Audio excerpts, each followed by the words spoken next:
الحمد لله العليم الخبير المتقن نظام العالم بلا معين ونصير، فسبحان الله الذي حكمته بالغة وعلمه عزيز ونعمه واصلة إلى كل صغير وكبير. ونشهد أن سيدنا ومولانا محمدا عبده ورسوله الذي هدانا بكتاب منير ودعانا إلى الله بالإنذار والتبشير، صلى الله عليه وآله وصحبه ما دامت الكواكب تسير. اما بعد، حضرات گرامی، یہ ضروریات دین کورس کا کلپ نمبر 2 ہے. یہ اسلامی عقائد کے موضوع پر ہے. اس میں ایمان کی تفصیل ذکر کی گئی ہے اور اہل سنت والجماعت کے عقائد بیان کیے گئے ہیں. یہ اسلامی عقائد کا پہلا حصہ ہے. محترم سامعین و سامعات، ہمارا دین اسلام اللہ تعالیٰ کا نازل کیا ہوا آخری دین ہے. اسلام کے علاوہ کوئی اور دین اللہ تعالیٰ کی بارگاہ میں قابل قبول نہیں. اللہ تعالیٰ کا ارشاد ہے، ان الدین عند اللہ الاسلام. مطلب یہ کہ بے شک معتبر دین تو اللہ کے نزدیک اسلام ہی ہے. اور اللہ تعالیٰ کا ارشاد ہے، وَمَن يَبْتَغِ غَيْرَ الْإِسْلَامِ دِينًا فَلَن يُقْبَلَ مِنْهُ وَهُوَ فِي الْآخِرَةِ مِنَ الْخَاسِرِينَ.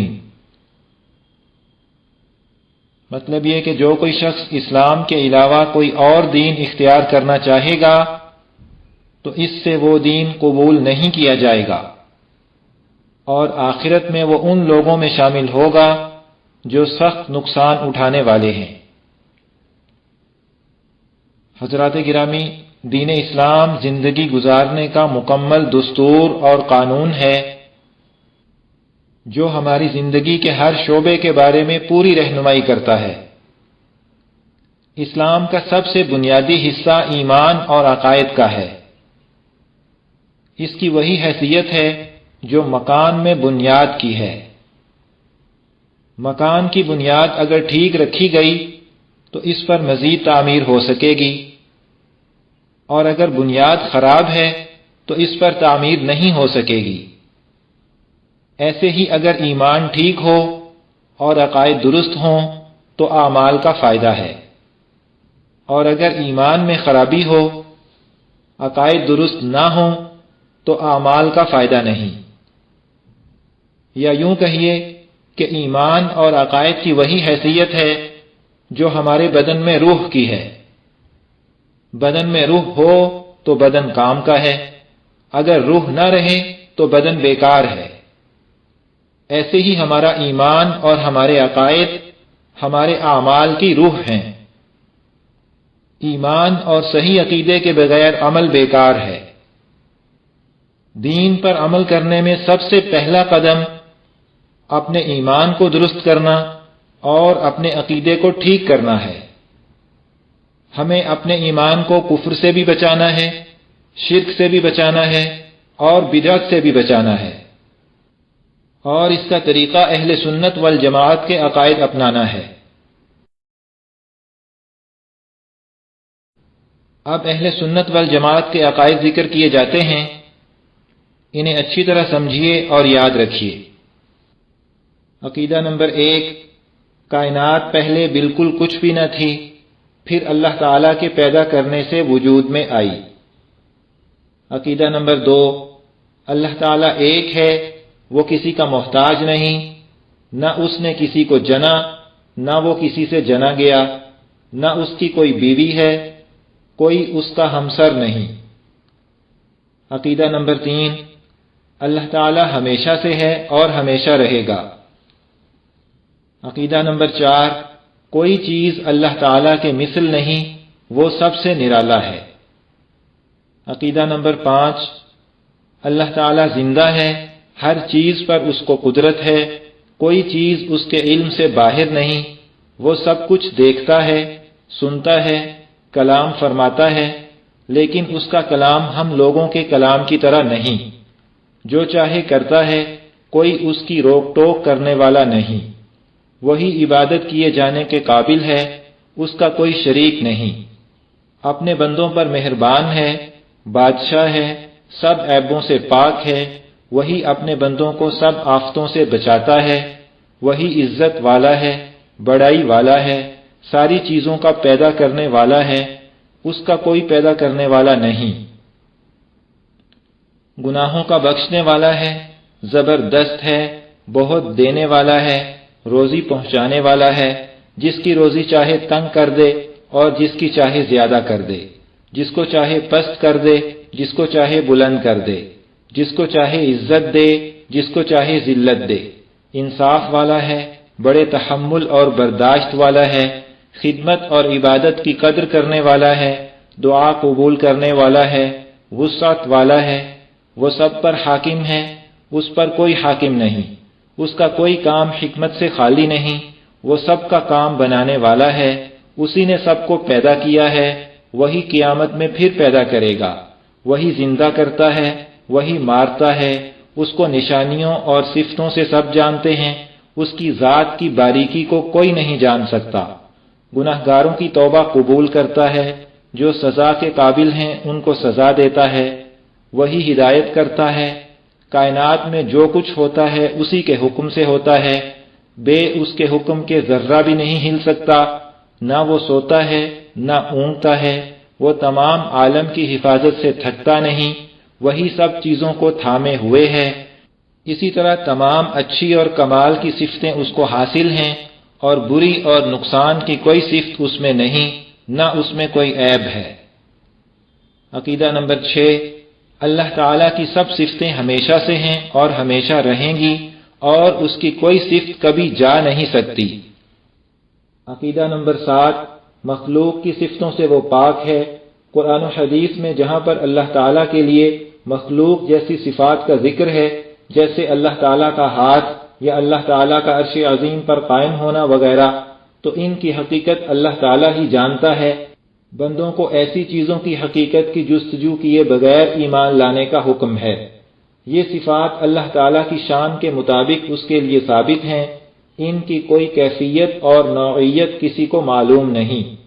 اکثر علماء متقدمین کا قول یہی ہے، البتہ متأخرین علماء نے بعض باطل فرقوں کے شبہات سے عوام کے عقائد کو بچانے اور ان کے دین کی حفاظت کی خاطر ان جیسے متشابہات کے مناسب معنی بیان کیے ہیں، جیسے ہاتھ کے معنی قوت اور طاقت وغیرہ، لیکن یہ سب امکان کے درجے میں ہے، ان کو حتمی مراد سمجھ لینا صحیح نہیں۔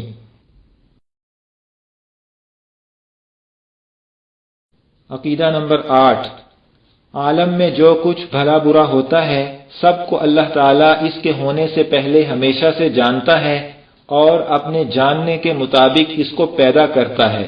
تقدیر اسی کا نام ہے، اور بری چیزوں کے پیدا کرنے میں بہت سی حکمتیں ہیں جن کو ہر ایک نہیں جانتا۔ عقیدہ نمبر 9، بندوں کو اللہ تعالیٰ نے سمجھ اور ارادہ دیا ہے جس سے وہ گناہ اور ثواب کے کام اپنے اختیار سے کرتے ہیں، مگر بندوں کو کسی کام کے پیدا کرنے کی قدرت نہیں ہے۔ گناہ کے کام سے اللہ تعالیٰ ناراض اور ثواب کے کام سے خوش ہوتے ہیں۔ عقیدہ نمبر 10، اللہ تعالیٰ نے بندوں کو ایسے کام کا حکم نہیں دیا جو بندوں سے نہ ہو سکے۔ عقیدہ نمبر 11، کوئی چیز اللہ کے ذمہ ضروری نہیں، وہ جو کچھ مہربانی کرے اس کا فضل ہے۔ عقیدہ نمبر 12، بہت سے پیغمبر اللہ تعالیٰ کے بھیجے ہوئے بندوں کو سیدھی راہ بتانے آئے، اور وہ سب گناہوں سے پاک ہیں۔ انبیاء علیہم السلام کی پوری تعداد اللہ ہی کو معلوم ہے۔ ان کی سچائی بتانے کو اللہ تعالیٰ نے ان کے ہاتھوں ایسی نئی نئی اور مشکل باتیں ظاہر کیں جو اور لوگ نہیں کر سکتے۔ ایسی باتوں کو معجزہ کہتے ہیں۔ ان میں سے سب سے پہلے حضرت آدم علیہ السلام تھے، اور سب کے بعد حضرت محمد رسول اللہ صلی اللہ علیہ وسلم اور باقی درمیان میں ہوئے۔ ان میں سے کچھ بہت مشہور ہیں، جیسے حضرت نوح، ابراہیم، اسحاق، اسماعیل، یعقوب، یوسف، داود، سلیمان، ایوب، موسیٰ، ہارون، زکریا، یحییٰ، عیسیٰ، الیاس، الیسع، یونس، لوط، ادریس، ذوالکفل، صالح، ہود، شعیب علی نبینا وعلیہم الصلاۃ والسلام۔ عقیدہ نمبر 13، سب پیغمبروں کی تعداد اللہ تعالیٰ نے کسی کو نہیں بتائی، اس لیے یوں عقیدہ رکھے کہ اللہ تعالیٰ کے بھیجے ہوئے جتنے پیغمبر ہیں ہم ان سب پر ایمان لاتے ہیں، جو ہم کو معلوم ہیں ان پر بھی، جو نہیں معلوم ان پر بھی۔ عقیدہ نمبر 14، پیغمبروں میں بعض کا مرتبہ بعض سے بڑا ہے۔ سب سے زیادہ مرتبہ ہمارے پیغمبر محمد مصطفیٰ صلی اللہ علیہ وسلم کا ہے، اور آپ کے بعد کوئی نیا پیغمبر نہیں آ سکتا۔ قیامت تک جتنے آدمی اور جن ہوں گے آپ سب کے پیغمبر ہیں۔ حضرت عیسیٰ علیہ السلام کو اللہ تعالیٰ نے زندہ آسمان پر اٹھا لیا۔ قیامت کے قریب وہ دوبارہ زمین پر تشریف لائیں گے، لیکن اس وقت آپ پر وحی نہیں آئے گی، نہ آپ نئے احکام دیں گے، بلکہ ہمارے نبی صلی اللہ علیہ وسلم کی شریعت پر عمل فرمائیں گے۔ عقیدہ نمبر 15، ہمارے پیغمبر صلی اللہ علیہ وسلم کو اللہ تعالیٰ نے جاگتے میں جسم کے ساتھ مکہ سے بیت المقدس اور وہاں سے ساتوں آسمان پر اور وہاں سے جہاں تک اللہ تعالیٰ کو منظور ہوا پہنچایا اور پھر مکہ میں پہنچا دیا۔ اس کو معراج کہتے ہیں۔ عقیدہ نمبر 16، اللہ تعالیٰ نے کچھ مخلوقات نور سے پیدا کر کے ان کو ہماری نظروں سے چھپا دیا ہے۔ انہیں فرشتہ کہتے ہیں۔ بہت سے کام ان کے حوالے ہیں۔ وہ کبھی اللہ کے حکم کے خلاف کوئی کام نہیں کرتے۔ جس کام میں لگا دیا ہے اس میں لگے ہیں۔ ان میں 4 فرشتے بہت مشہور ہیں، حضرت جبرائیل، میکائیل، اسرافیل، عزرائیل علیہم السلام۔ اللہ تعالیٰ نے کچھ مخلوق آگ سے بنائی ہے، وہ بھی ہم کو دکھائی نہیں دیتی، ان کو جن کہتے ہیں۔ ان میں نیک و بد سب طرح کے ہوتے ہیں، ان کے اولاد بھی ہوتی ہے۔ ان سب میں زیادہ مشہور شریر ابلیس یعنی شیطان ہے۔ عقیدہ نمبر 17، مسلمان جب خوب عبادت کرتا ہے اور گناہوں سے بچتا ہے اور دنیا سے محبت نہیں رکھتا اور پیغمبر صلی اللہ علیہ وسلم کی ہر طرح خوب تابعداری کرتا ہے تو وہ اللہ کا دوست اور پیارا ہو جاتا ہے۔ ایسے شخص کو ولی کہتے ہیں۔ اس شخص سے کبھی ایسی باتیں ہونے لگتی ہیں جو اور لوگوں سے نہیں ہو سکتی، ان باتوں کو کرامت کہتے ہیں۔ عقیدہ نمبر 18، ولی کتنے ہی بڑے درجے کو پہنچ جائے مگر نبی کے برابر نہیں ہو سکتا۔ عقیدہ نمبر 19، خدا کا کیسا ہی پیارا ہو جائے مگر جب تک ہوش و حواس باقی ہوں شریعت کا پابند رہنا فرض ہے۔ نماز، روزہ اور کوئی عبادت معاف نہیں ہوتی۔ جو گناہ کی باتیں ہیں وہ اس کے لیے درست نہیں ہو جاتی۔ عقیدہ نمبر 20، جو شخص شریعت کے خلاف ہو وہ اللہ کا دوست نہیں ہو سکتا۔